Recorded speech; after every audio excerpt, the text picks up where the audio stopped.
యోహాను వ్రాసిన ప్రకటన గ్రంథము 7వ అధ్యాయము 9వ వచనం నుండి 17వ వచనం వరకు. అటు తరువాత నేను చూడగా ఇదిగో ప్రతి జన్మలో నుండి ప్రతి వంశములో నుండి ప్రజలలో నుండి ఆయా భాషలు మాట్లాడు వారిలో నుండి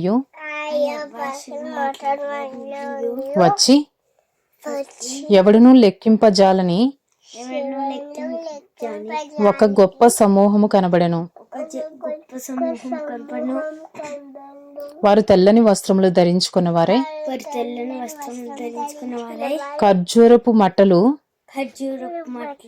చేత పట్టుకుని సింహాసనము ఎదుటను గొర్రెపిల్ల ఎదుటను నిలువబడి సింహాసనాసీనుడైన మా దేవునికిని గొర్రె పిల్లకును మా రక్షణకై స్తోత్రమని మహాశబ్దముతో ఎలుగెత్తి చెప్పిరి. దేవదూతలందరూ సింహాసనము చుట్టూను పెద్దల చుట్టూను ఆ 4 జీవుల చుట్టూను నిలువబడి ఉండిరి.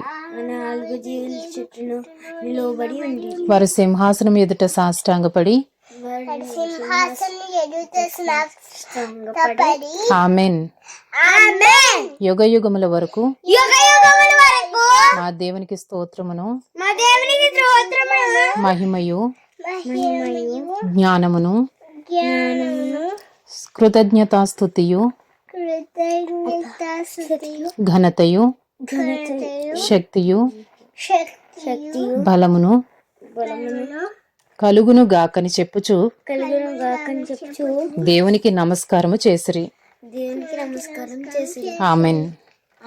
పెద్దలలో ఒకడు తెల్లని వస్త్రములు ధరించుకుని ఉన్న వీరెవరు, ఎక్కడుండి వచ్చిరని నన్ను అడిగాను. అందుకు నేను అయ్యా నీకే తెలియననగా అతడు ఈలాగు నాతో చెప్పాను. వీరు మహాశ్రమల నుండి వచ్చిన వారు.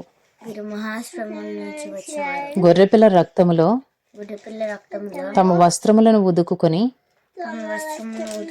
వాటిని తెలుపు చేసుకునిరి. అందువలన వారు దేవుని సింహాసనం ఎదుట ఉండి రాత్రింబగళ్ళు ఆయన ఆలయములో ఆయనను సేవించుచున్నారు. సింహాసనాసీనుడైన వాడు తానే తన గుడారము వారి మీద కప్పును. వారికి ఇక మీదట ఆకలి అయినను దాహమైనను ఉండదు. సూర్యుని ఎండ అయినను ఏ వడగాలి అయినను వారికి తగులదు. ఎలయనగా సింహాసన మధ్యమందుండు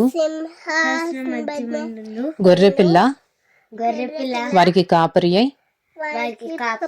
జీవజలముల బుగ్గల యొద్దకు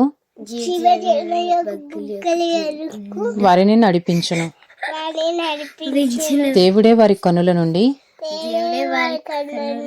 ప్రతి బాష్ప బిందువును తుడిచివేయును.